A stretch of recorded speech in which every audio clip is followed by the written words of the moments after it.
Hello दोस्तों, this is Krishna Vashishtha और आप मुझे सुन रहे हैं आपके अपने फेवरेट यूट्यूब चैनल जिसका नाम है टेट्स गुरु। और यहाँ पे मैं करवा रहा हूँ आपको एचटेट 2019 का टीजीटी क्वेश्चन पेपर, जिससे कि आपको एक आइडिया होगा कि एग्ज़ाम में किस हिसाब से क्वेश्चन पूछे जाते हैं, क्वेश्चनों का लेवल क्या होता है। ठीक है, कुछ दिनों से मैं आपको सीडीपी करवा रहा था, यानी कि जो सेक्शन 1 में 30 क्वेश्चन आते हैं सीडीपी के, वो मैंने आपके साथ डिस्कस कर दिए हैं। अगर आपने वो वीडियोस नहीं देखे हैं तो प्लीज़ जाएं, टेट्स गुरु को सर्च करें यूट्यूब पर और होम पेज पे video first and video second निकाल लें। ठीक है, तो दोस्तों स्टार्ट करते हैं। आज का लैंग्वेज सेक्शन मैं टच कर रहा हूँ। लैंग्वेज सेक्शन आपको पता ही है, 15 question for Hindi and 15 question for English. ठीक है, 15-15 क्वेश्चन होते हैं। तो स्टार्ट करते हैं। पहला क्वेश्चन, आपको एक लेवल पता चलेगा और जो भाई बहन फर्स्ट टाइम एचटेट का एग्ज़ाम दे रहे हैं उनके लिए तो जो ये वीडियो है ये डेफिनेटली बेनिफिशियल साबित होंगी। ठीक है, तो first question, choose the correct preposition. आपको एक करेक्ट प्रपोजिशन चूज़ करनी है। प्रपोजिशन पे 1 नंबर का क्वेश्चन आता है, आई हैड नॉट स्लेप्ट और eaten anything properly dash 2 days।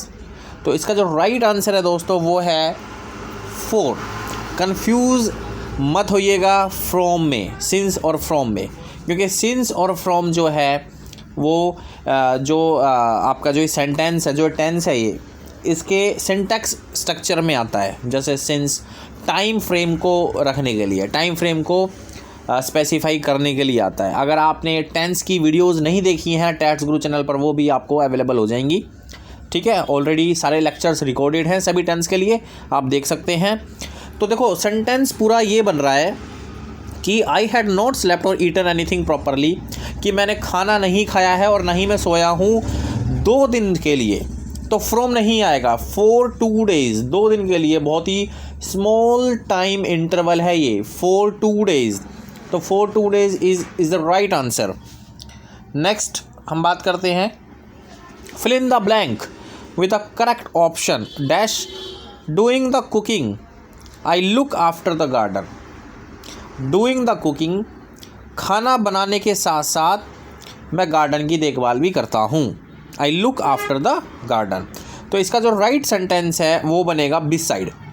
देखो मैं क्या करता हूँ, मेरे सामने जो ऑप्शन होते हैं तो मैं एक बार सारे ऑप्शंस को उसके अंदर फिल करके देखता हूँ, जिससे सेंटेंस थोड़ा बन रहा है, जिससे थोड़ा सा सेंटेंस बन रहा है, वही मैं ऑप्शन जो है मोस्ट प्रोबेबली लगाने की कोशिश करता हूँ। अब मैंने यहाँ पे देखो, ये तो मेरे को पता ही चल गया कि हाउएवर और देयरफॉर तो यहाँ पे आएगा नहीं। ठीक है, या तो यहाँ पे आएगा बिसाइड या यहाँ पे आएगा बिसाइड्स। बिसाइड्स कुछ नहीं होता, beside doing the cooking I look after the garden. ठीक है, जब मैं खाना बनाने के साथ साथ मैं गार्डन की देखभाल भी करता हूँ। ठीक है, तो right answer is a beside. Next, choose the correct synonym. Synonym जो मतलब एक अर्थी वर्ड होते हैं, जो एक जैसे वर्ड होते हैं, सेम मीनिंग वाले, जैसे पर्यायवाची होता है हिंदी में। Choose the correct synonym for the word given below. अब गैलियंट का बन जाएगा वैलियंट। ठीक है, देखो यहाँ पे वो टेक्निक भी आप यूज़ कर सकते हो। इम्पोलाइट ये एक नेगेटिव वर्ड है, फियरफुल ये एक नेगेटिव वर्ड है, रूड एक नेगेटिव वर्ड है, बचा क्या, वैलियंट। तो ये एक पॉजिटिव वर्ड है। तो वो मैंने आपको बता दिया है कि जब 4 ऑप्शन में से 3 नेगेटिव होते हैं और एक पॉजिटिव होता है तो मोस्ट प्रोबेबली पॉजिटिव ही आंसर होता है। और जब इसका उल्टा भी, यानी कि वाइस वर्सा, इसका उल्टा भी ट्रू है। जब 4 ऑप्शन में से 3 पॉजिटिव होगा और 1 नेगेटिव होगा तो मोस्ट प्रोबेबली नेगेटिव वाला ही आंसर होगा। Next, choose the correct option for the underline word. अब यहाँ पे अंडरलाइन वर्ड नहीं है, किसको इन्होंने बोला है, लेकिन फिर भी सेंटेंस को पढ़ लेते हैं। Our parents have raised us. Raised us का मतलब ऊपर उठाना, इसको आप ब्रोट अप भी बोल सकते हो, brought up us to a good citizen. हमारे पेरेंट्स ने हमें अच्छी शिक्षा दी है, अच्छी संस्कार दिए हैं, जिससे कि हम अच्छे नागरिक बन गए हैं। तो इसका जो आपको बताना था अंडरलाइन वर्ड में क्या मिलता जुलता आएगा, तो आंसर आपका ब्रोट अप। ठीक है, वो मैंने आपको पहले ही बता दिया है ना, ब्रोट बाई नहीं आएगा, ब्रोट आउट नहीं आएगा, ब्रोट डाउन नहीं आएगा। बाकी ऑप्शंस पढ़ लेना, brought down, brought by, brought brought out, brought out, ये तो आपके ऑप्शन ही मतलब जा ही नहीं रहे हैं सेंटेंस के साथ। तो brought up is the right answer. Next है, चूज़ द करेक्ट डिटरमाइनर, आपको करेक्ट डिटरमाइनर चूज़ करना है। Knowledge is a dangerous thing, ये तो आपने सुना ही होगा। आपने ये भी सुना होगा a little knowledge, a little knowledge. Little knowledge नहीं होता है, आ आएगा बीच में, a ah, little knowledge is a dangerous thing. ठीक है, द लिटिल भी नहीं आएगा, द फ्यू तो मैच ही नहीं हो रहा है, बिल्कुल लिटिल भी मैच नहीं हो रहा है। अ little knowledge is a dangerous thing. ठीक है, कम ज्ञान जो है बहुत ही खतरनाक होता है, हमेशा पूरा ज्ञान होना चाहिए। Choose the correct form of the verb. Did you not know, first form आएगी वर्ब की, did you not know about the world atlas, about the world atlas. ठीक है, सेंटेंस टेंस से लिया हुआ है, प्योर ग्रामर आनी चाहिए आपको। और मैं फिर से बता रहा हूँ, टेंस अगर आपने मेरी पुरानी वीडियोस नहीं देखी हैं तो टेंस भी मैंने कवर किए हुए हैं, पास्ट, फ्यूचर और प्रेजेंट के। नेक्स्ट क्वेश्चन जो है वो एक्टिव पैसिव से लिया हुआ है। Choose the correct passive construction to the sentence given. Sentence दिया हुआ, सेंटेंस पढ़ लेते हैं पहले। We visited the zoo of Jaipur on last Sunday. हमने जयपुर का जू है वो लास्ट संडे वहाँ पे हम घूमने गए थे। ठीक है, तो इसका जो करेक्ट है, देखो पहला तो हो ही नहीं सकता, जू ऑफ जयपुर वर, यहाँ पे वाज आना चाहिए क्योंकि यहाँ पे सिंगुलर है, ये जयपुर यहाँ पे क्या है, सिंगुलर है, तो यहाँ पे वर नहीं आएगा, वाज आएगा, तो ए ऑप्शन तो यहाँ से हट गया। On last Sunday the zoo of Jaipur was visited by us, ये वॉज है। On last Sunday the zoo of Jaipur was visited by us, we were visited the zoo of Jaipur on last Sunday.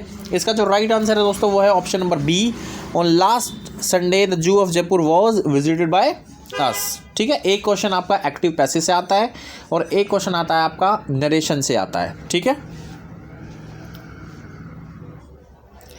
Next, cooking is his hobby. The underline word is used as, जो ये cooking है, ये यहाँ पे underline word है, तो cooking क्या है, कुकिंग यहाँ पे एक जेरेंट का काम कर रहा है। मैं आपको बता देता हूँ कि जब आपकी verb plus ING form, verb plus ING, ठीक है, एक नाउन की तरह आए, नाउन की तरह, जैसे रनिंग इज़ फन। रनिंग क्या है, फन है, फन क्या है, running.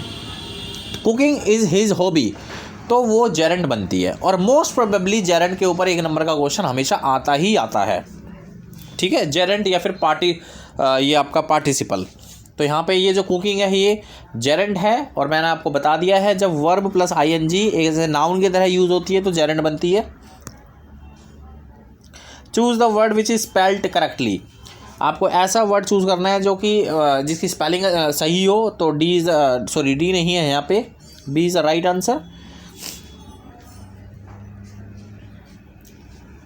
Fill in the blank by choosing the correct option. आपको एक ऑप्शन चूज़ करना है यहाँ पे, the headmaster and the secretary present in the meeting.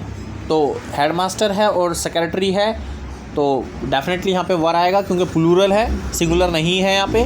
The headmaster and the secretary were present in the meeting. Next question है, choose the most appropriate form of indirect speech for the given sentence. एक question हमेशा indirect speech से आता है। The teacher said to Hari, why did you not do your homework yesterday. Teacher ने हरी से कहा कि आपने अपना होमवर्क, कल का होमवर्क क्यों नहीं किया है। तो इसका जो राइट आंसर है दोस्तों वो है option number B, the teacher asked Hari why he had not done his homework the previous day. ठीक है,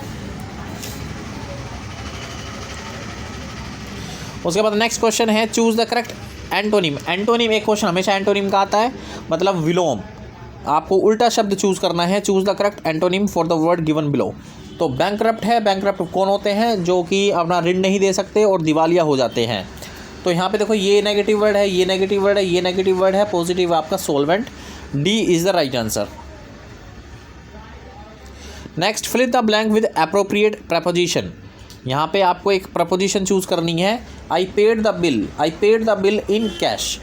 ठीक है, यहाँ पे एट नहीं आएगा ना विद आएगा, आई paid the bill in cash. ठीक है, मैंने कैश के अंदर जो है अपना बिल पे किया। Choose the correct modal. आपको यहाँ पे करेक्ट मॉडल चूज़ करनी है। Some people ski better than others. अब यहाँ पे देखो, यहाँ पे काम को करने का भाव उत्पन्न हो रहा है, और जब भी हम कोई फिजिकल एक्टिविटी करते हैं तो उसके लिए हम कैन यूज़ करते हैं। हम क्या यूज़ करते हैं, कैन। ठीक है, can is the right answer. Next, choose the correct word for the sentence a man who is womanish in his habits. A man who is womanish in his habit, ठीक है। इसके लिए आपको एक जो वर्ड है वो चूज़ करना है करेक्ट। तो बिल्कुल सही बात है, वोमिनिश मतलब जिनके अंदर महिलाओं जैसी क्वालिटी हो, एक ऐसा आदमी जिसके अंदर महिलाओं जैसी क्वालिटी हो। तो डेफिनेटली यहाँ पे देखो फेमिनेट आ रहा है, feminism, effeminate, female, right option C हो जाएगा। बिल्कुल इजी क्वेश्चन है, थोड़ा सा वर्ड आपको देखना ध्यान से, इफेमिनेट, ठीक है। तो दोस्तों ये थे आपके 15 क्वेश्चन। मैं फिर से बता देता हूँ, एचटेट का क्वेश्चन पेपर है ये, एचटेट 2019 का क्वेश्चन पेपर है और इंग्लिश लैंग्वेज के 15 क्वेश्चन आते हैं जो कि मैंने आपको कराए हैं। इस लेवल के क्वेश्चन जो है एग्जाम के अंदर पूछे जाते हैं। नेक्स्ट मोस्ट प्रोबेबली मैं हिंदी सेक्शन को टच करूंगा जिसके 15 क्वेश्चन मैं आपको करवाऊंगा। थैंक यू वेरी मच इस वीडियो सेशन को देखने के लिए, धन्यवाद।